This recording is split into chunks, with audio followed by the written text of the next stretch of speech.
Hola y bienvenidos a esta presentación Entendiendo los analizadores vectoriales de redes, VNA, medición de impedancia de cables. En esta presentación explicaremos cómo medir la impedancia característica de un cable coaxial utilizando un analizador vectorial de redes y el diagrama de Smith. Esta presentación asume una comprensión básica de la carta de Smith. Si no está familiarizado con el diagrama de Smith o si desea una breve revisión, es posible que desee ver la presentación Entendiendo el diagrama de Smith antes de comenzar esta presentación. Comencemos revisando los cables coaxiales o coaxiales. Un cable coaxial consta de tres partes: un conductor interno, un blindaje externo conductor y un aislante o material dieléctrico entre ellos. Todo el cable también suele estar cubierto por un aislamiento de plástico exterior. La impedancia característica del cable coaxial es una función de los diámetros de los conductores internos y externos, así como la constante dieléctrica del material aislante entre ellos. Hay muchos tipos diferentes de cables coaxiales, pero la mayoría están diseñados y fabricados para tener una impedancia característica de 50 ohms o con menos frecuencia de 75 ohms. En muchos casos, el etiquetado en el exterior de un cable se puede utilizar para determinar el tipo de cable coaxial y la impedancia característica, pero también se puede utilizar un analizador vectorial de redes para medir la impedancia característica de un cable desconocido o sin etiquetar en el recubrimiento exterior. La impedancia característica de un cable coaxial se puede medir utilizando el principio del transformador de impedancia de cuarto de onda. Un transformador de impedancia de cuarto de onda es una línea de transmisión que tiene un cuarto de longitud de onda y que está terminada en una impedancia conocida, Z sub L. En este caso, la impedancia característica de la línea, Z sub 0, se puede calcular a partir del valor conocido de Z sub L y del valor de Z sub medido, utilizando un analizador vectorial de redes, usando la ecuación del transformador de impedancia de un cuarto de onda y resolviendo Z sub 0, se puede calcular la impedancia característica de una línea de un cuarto de longitud de onda, a partir de Z sub L conocida y C sub medido. Nuestra metodología de medición consta de 4 pasos. La primera es realizar una calibración de circuito abierto corto en el VNA. Muchas veces necesitamos determinar si un cable es de 50 ohms o de 75 ohms. Generalmente, no se requiere una alta exactitud, así que se puede omitir este paso. El siguiente paso es conectar el cable y terminarlo con una carga de 50 ohms. A continuación, configuramos y ejecutamos una medición de reflexión o S11 en el puerto conectado al cable. Las frecuencias de inicio y final de nuestro barrido deben estar correctamente configuradas. Finalmente, los resultados de la medición se trazan e interpretan utilizando el diagrama de Smith. Veamos más de cerca este último paso. Si las impedancias del cable y de la carga son de 50 ohms, aparecerá un punto o un círculo muy pequeño en el centro del gráfico de Smith.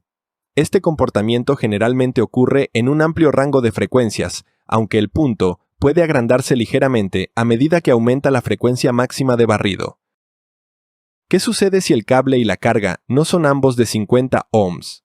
En este caso, la traza en el diagrama de Smith creará un círculo parcial o varios círculos, como se muestra aquí. Este tipo de rastro se vería si se conectara una terminación de 50 ohms a un cable de 75 ohms.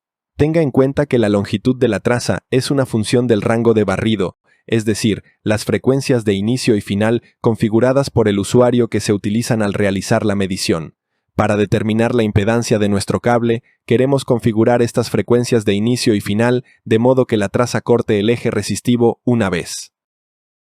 La frecuencia de inicio para la traza no es crítica para medir la impedancia del cable y por lo general se puede establecer en 100 kHz o menos, pero la frecuencia final de barrido debe establecerse lo suficientemente alta como para que la traza cruce el eje resistivo una vez. Por ejemplo, esta traza tiene una frecuencia final demasiado baja y no alcanza el eje resistivo.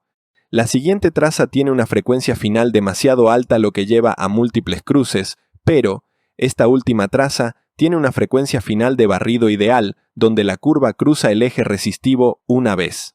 La frecuencia final ideal en megahertz se puede estimar dividiendo 75 por la longitud aproximada del cable en metros. El 75 en esta ecuación es un cuarto de la velocidad de la luz en millones de metros por segundo. Recordando que las señales se propagan más lentamente en los cables que en el vacío, Esta frecuencia superior de barrido estimada matemáticamente dará como resultado una traza un poco más allá del eje resistivo, como se muestra en la carta de Smith a la derecha. Una vez que tenemos una traza ideal en el gráfico de Smith, el siguiente paso es usar un marcador para determinar dónde se cruza el eje resistivo.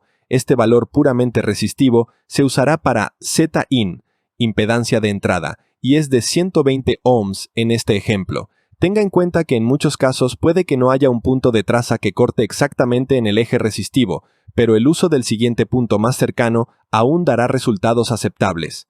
El paso final es calcular la impedancia característica del cable utilizando el valor medido de impedancia de entrada, Zin, y el valor conocido de ZL. En este ejemplo, da como resultado una medición de impedancia característica de 77 ohms.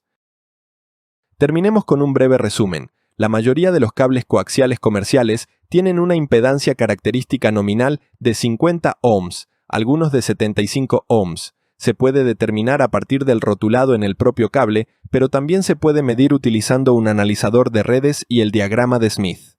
Los pasos en medición de la impedancia característica del cable con un VNA son los siguientes. Primero, realice una calibración estándar de adaptación en circuito abierto y corto de un puerto y termine el cable con una impedancia de 50 ohms. A continuación, ejecute una medición estándar S11 o de reflexión con frecuencias de inicio y final adecuadas y trace los resultados en un gráfico de Smith.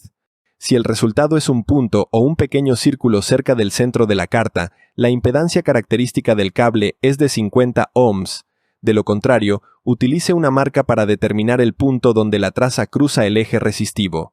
Finalmente, use esta ecuación para calcular la impedancia característica, Z0, usando el valor medido de impedancia de entrada, Zin, y el valor de impedancia de carga conocido, ZL.